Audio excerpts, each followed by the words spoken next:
జై శ్రీరామ్ అందరికీ నమస్కారం వెల్కమ్ టు న్యూస్ అఖండ నేను మీ కస్తూరి శ్రీధర్ మిత్రులారా మన భారతీయ ఆర్మీ మరొక సంచలనమైనటువంటి నిర్ణయం అయితే తీసుకుంది సరే ఇంతకు వాళ్ళు తీసుకున్నటువంటి ఆ నిర్ణయం ఏందనేది ఈ న్యూస్ ద్వారా మీకు చెప్పే ప్రయత్నం చేస్తా ఓకేనా పెహల్గాంలో జరిగినటువంటి ఉగ్రవాద దాడి తర్వాత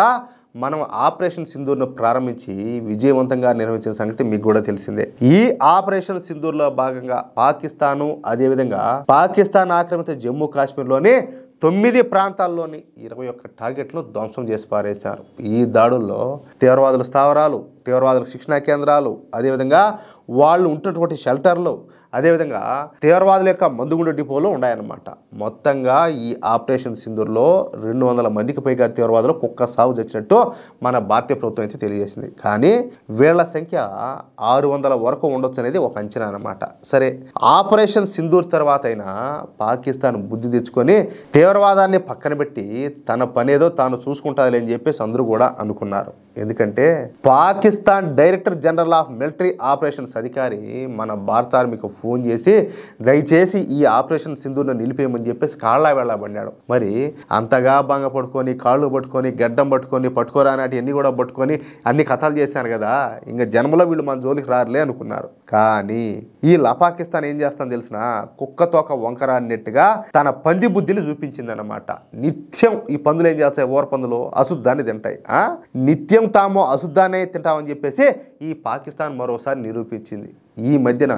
భారత్ అమెరికాల మధ్య ఈ వాణిజ్య యుద్ధం జరుగుతూ ఉండే సంగతి మీకు కూడా తెలుసు ఈ వాణిజ్య యుద్ధం మూలంగా భారత్ అమెరికాల మధ్య కొన్ని అభిప్రాయ భేదాలు అయితే ఏర్పడినాయి దీంతో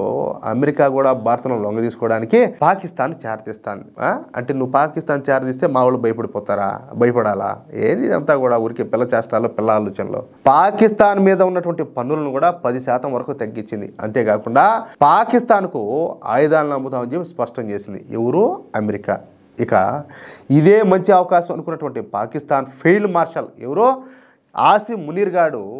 అమెరికా పర్యటనకు పోయి డొనాల్డ్ ట్రంప్ సంకలనం నాకడం మొదలుపెట్టాడు అంతేకాకుండా భారత్తో యుద్ధం చేస్తామని భారత్ రిజర్వాయర్లను మిసైల్స్తో పేల్చేస్తామని కారు కూతలు కూశాడు అంతటితో సరిపెట్టుకోకుండా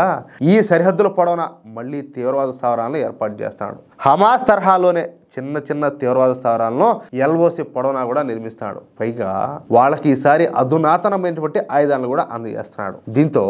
మన భారతీయ ఆర్మీ అప్రమత్తం అయిపోయింది అలర్ట్ అయిపోయింది జమ్మూ కాశ్మీర్లోని కుప్వారా జిల్లాలోని తంగ్దార్ అనే గ్రామం వద్ద ఉన్నటువంటి ఎల్ఓసి పొడవున చొరబాట్లను పూర్తిగా అడ్డుకునేందుకు 3 అంచెల పటిష్టమైన భద్రతా వ్యూహాన్ని అయితే అమలు చేస్తుంది మన భారతీయ ఆర్మీ అత్యాధునికమైనటువంటి సాంకేతికతతో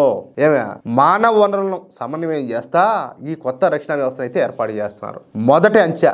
దీంట్లో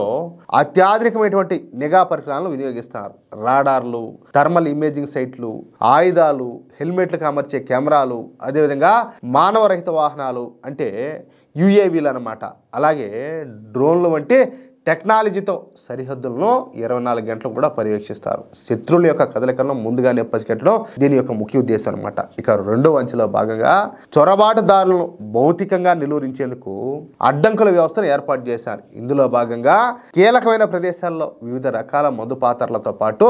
ఆప్టికల్ వ్యవస్థను కూడా అమర్చారు ఇక మూడో అంచె అనమాట సైనికులు నేరుగా రంగంలోకి దిగి క్షేత్రస్థాయిలో భద్రతను అయితే పర్యవేక్షిస్తారు సైనిక బృందాలు నిరంతరం కూడా అంటే ఎవ్రీడే గస్తీ కాయడంతో పాటు ఆకస్మిక మెరుపు దాడులు నిర్వహిస్తా మొత్తం ప్రాంతాన్ని తమ ఆధీనంలో ఉంచుకుంటాయి చూడండి ఏం ప్లాన్ ఈ విధంగా 3 అంచెల భద్రతను ఏర్పాటు చేసి ముందుగా పాకిస్తాన్ తీవ్రవాదులు మన భారత భూభాగంలోకి చొరబడకుండా అన్ని ఏర్పాట్లు కూడా నిర్వహించారు ఇకపోతే ఈ ఉగ్రవాద దేశమైనటువంటి పాకిస్తాన్ పైన దాడి చేసేందుకు వీలుగా మొన్న సుందర్బనీ సెక్టార్లో మీడియా ప్రతినిధులకు సైన్యం తమ దగ్గర ఉన్నటువంటి ఆధునిక ఆయుధ సంపత్తిని సాంకేతిక పరిజ్ఞానాన్ని చూపించిందనమాట చూడండి మా దగ్గర ఉండే వెపన్స్ ఏ రేంజ్లో ఉన్నాయో టెక్నాలజీ ఎలాంటి టెక్నాలజీ ఉన్నాయో చూడమని చెప్పేసి మీడియాని పిలిచి మీడియాకు చూపించారు మనోళ్ళు అర్థమైందా స్మార్ట్ ఫెన్స్ వ్యవస్థ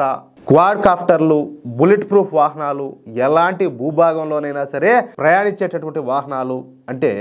ఏటీవీలు అన్నమాట అలాగే ఆధునిక ఆయుధాలు రాత్రిపూట స్పష్టంగా చూసేందుకు వీలు కలిగించేటటువంటి నైట్ విజన్ పరికరాలను ప్రదర్శనకైతే ఉంచారు అంటే మన మోడీ ప్రభుత్వం మరొకసారి పాకిస్తాన్ పైన మిలిటరీ ఆపరేషన్ చేయడానికి సిద్ధంగా ఉండాలని చెప్పేసి మీడియా ప్రతినిధుల సమక్షంలోనే మన భారత సైన్యం ఈ ప్రదర్శనలు అయితే చేసి చూపించింది అర్థమవుతుందా అంటే ఈ ఉగ్రవాద దేశం ఉన్నటువంటి పాకిస్తాను ఏ మాత్రం ఓవర్ యాక్షన్ చేసినా ఇక ఈసారి మాత్రం పాకిస్తాన్కు దబిడి అవడం ఖాయంగా కనపడుతుంది. అది మ్యాటర్. ఇంక వాళ్ళ కర్మ అంతే. ఇంక వాళ్ళ కర్మ పడితే ఎవడు ఏం చేయలేడు, ఎవడు కాపాడలేడు. అది వాస్తవం. మిత్రులారా, ఈ న్యూస్ కనుక మీకు నచ్చినట్లయితే ఖచ్చితంగా ఈ న్యూస్ నలుగురికి షేర్ చేయండి. అలాగే ప్రతి ఒక్కరు కూడా మీ యొక్క అమూల్యమైనటువంటి అభిప్రాయాలను కామెంట్ రూపంలో తెలియజేయండి. ఇంకో విషయం ఏంటంటే, ఇంతవరకు మీరు కనుక మన ఛానల్ను సబ్స్క్రైబ్ చేసుకున్నట్లయితే ప్రతి ఒక్కరు కూడా మన ఛానల్ను సబ్స్క్రైబ్ చేసుకోండి, సపోర్ట్ చేయండి ప్లీజ్. జై శ్రీరామ్, జై హింద్.